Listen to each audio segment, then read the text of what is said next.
What's up, everyone, and welcome back to the MMA Zone. Today, let's get started with Khamzat Chimaev called out in interview. Late last year, Khamzat Chimaev was set to fight Paulo Costa in a highly anticipated showdown. The fight, which reportedly would have made Chimaev the middleweight #1 contender, according to the undefeated star, wound up falling through at the last minute when Costa wasn't cleared to fight. After picking up a win over Kamaru Usman, Chimaev landed himself at number 9 on the official rankings. However, he has since continued to indicate that he should be next in line for a crack at the belt. During a recent interview with the Schmo, fellow 185-pounder Roman Dolidze weighed in. I don't even understand why he got a spot in rankings, because he don't deserve. You need to be in the rankings in middleweight. You need to beat some middleweight and especially ranked middleweights. Why he's in the rankings, I don't understand. Well, let's start from this.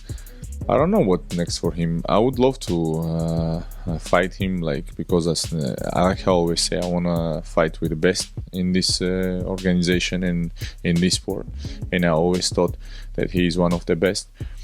That's all.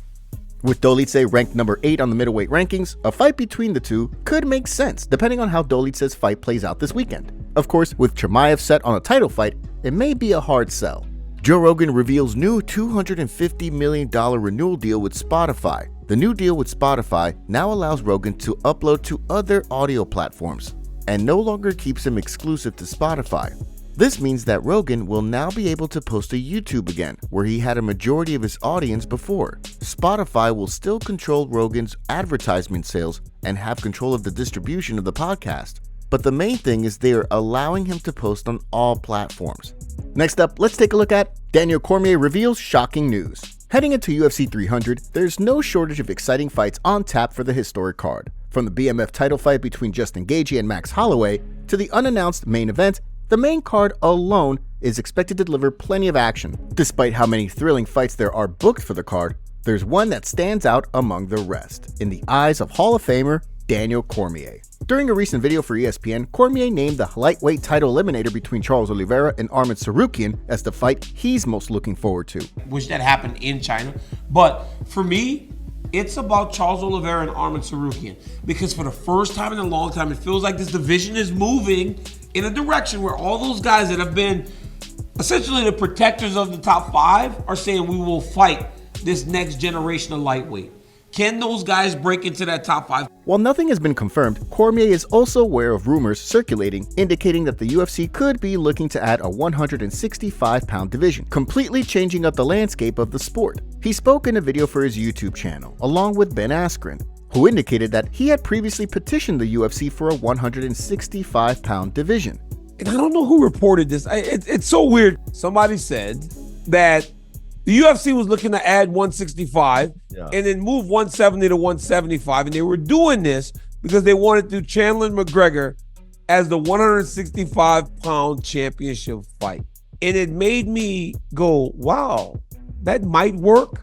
Of course, so far, the UFC has yet to show an interest in adding a 165-pound division, regardless of what rumors indicate. Now, let's shift gears and take a look at UFC Fight updates. Heading into this weekend's upcoming Fight Night card at the Apex, let's take a look at some recently reported fights, starting with a light heavyweight scrap between Vitor Petrino and Tyson Pedro, set for UFC Vegas 87 on March 2nd. The bout will see Petrino look to extend his unbeaten record, which has seen him rattle off 3 straight wins in the UFC, while Pedro looks to build momentum on a win over Anton Turkalj back in September. Later that month, bantamweights Cameron Simon and Peyton Talbot will compete on the UFC Fight Night Mexico card on March 24th. The bout will see Simon look to bounce back from the first loss of his professional career to Christian Rodriguez in October, while on the flip side, Talbot will look to extend his unbeaten streak to 8-0 after defeating Nick Aguirre in November. Heading into this weekend's card at the Apex, expect more reports of fights in the week to come.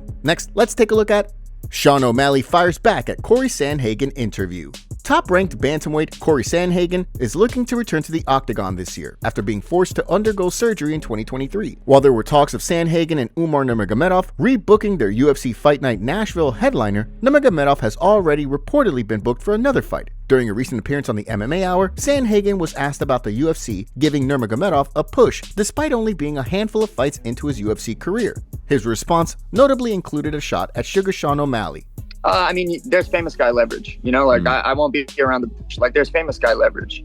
I'm trying to acquire some famous guy leverage. I think maybe I should start hanging out with rappers and, like, maybe making myself look less like a normal dude than what I do already, So maybe that'll be my 2024, like rebrand, is I'll get some tattoos on my face, I'll color myself, and I'll start hanging out with some rappers. But that it's just the nature of the sport. Like, this is where sport and entertainment mix. The comment caught the attention of the champ, who fired back on social media, writing, "Face tat might help, KOing Aljo or beating Peter might also help. I don't know." With Sandhagen assuring fans that he is not the one booked to fight Nurmagomedov, the MMA community is eager to see who the undefeated contender winds up fighting. Next, let's take a look at UFC fighter fires back at Justin Gaethje for comments. Rafael Fiziev and Justin Gaethje have continued to engage in a back-and-forth war of words recently, following comments made by Fiziev in a recent interview. When discussing their UFC 286 showdown back in March, Fiziev accused Gaethje of running from him for 2 rounds, and only choosing to engage after Fiziev had been poked in the eye.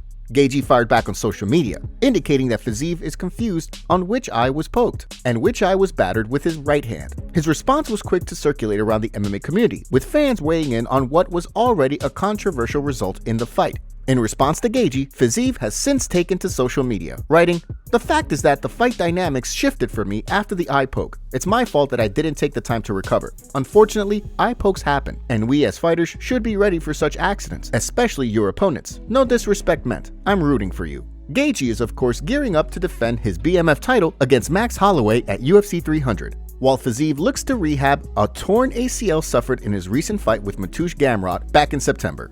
Next, let's take a look at Jon Anik reveals future with the UFC. Jon Anik recently expressed frustration with a small group of fight fans after the UFC 297 main event bout between Sean Strickland and Dricus du Plessis. As he explained, he was frustrated by the number of critics who accused him of being biased in his commentary. Although he's since apologized, his previous comments, in which he indicated that he is tempted to pivot and switch to NFL coverage, left many of his fans fearful that he might part ways with the UFC. During a recent interview with MMA Fighting, Anik opened up on his plan for the future. Right? Yeah, I'm a full-time employee right now. I hope they extend my contract at the end of this contract, October 2026. If you want the exact date, I'll be 15 years in, man. This is my life's work. So I'm not going to be that guy who sticks around forever and prevents a young guy from getting an opportunity. I'd be very surprised if I'm doing this into my 60s, even if it is the greatest job on earth. But I have no intention of leaving in 2026. I think for a guy like me who grew up a New England Patriots season ticket holder in the 1980s when they were the laughingstock of the NFL, there will always be that NFL pull. But I don't know if I can say it any more clearly. I have the job I want. While Anik certainly fielded some criticism after the event, through the outpouring of support from fighters and fans, it's clear that the vast majority of the MMA community wants to see the longtime commentators stick around. MMA community exposes Dana White for lying. This week, the MMA community was left confused when separate reports indicated that the UFC Fight Night Atlantic City main event fight between Sean Brady and Vicente Luque was off, as well as the UFC 299 co-main event fight between Dustin Poirier and Benoit Saint-Denis. Given that Dana White announced both fights, many questioned why they were never officially signed. However, as Guillaume Cruz shared on social media, several weeks back on the Trocasal Franca podcast, Saint-Denis' coach indicated that their team was surprised by White's announcement.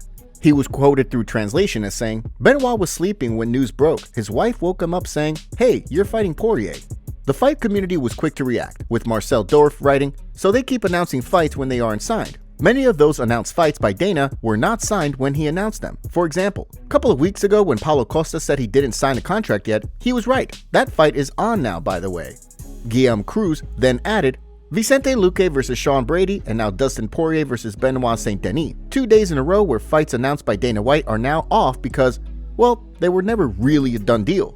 Another longtime member of the fight community wrote, "The UFC has to realize that there are plenty of fans in today's MMA landscape that buy tickets for specific fighters, especially someone like Dustin.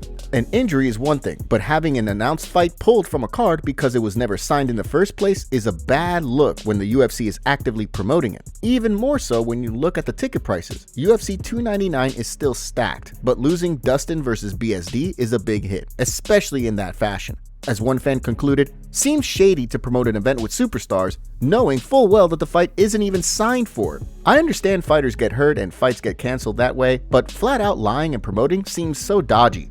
Dana White then responded, sharing a photo of a text exchange allegedly between himself and Saint Denis, along with the caption, "Hey Guillaume Cruz, go f yourself, scumbag." Dustin Poirier then gave fans an update, indicating the fight was in fact on, writing, "Sorry folks, I jumped the gun. I couldn't get a hold of my manager for a few days. I just spoke with him and Hunter. Misunderstanding on my part. Fight is on. See you March 9th, Miami." Ariel Helwani reacted to the situation, sharing his thoughts, writing, "Dustin finally going public got him what he wanted. That's the biz. Good on him. Doesn't change the fact that up until an hour ago, he didn't agree. Remember, he broke this story, no one else, and when this was announced almost a month ago, he hadn't agreed. No one is denying that BSD agreed, which his team has confirmed, and this isn't the only fight that falls under this umbrella.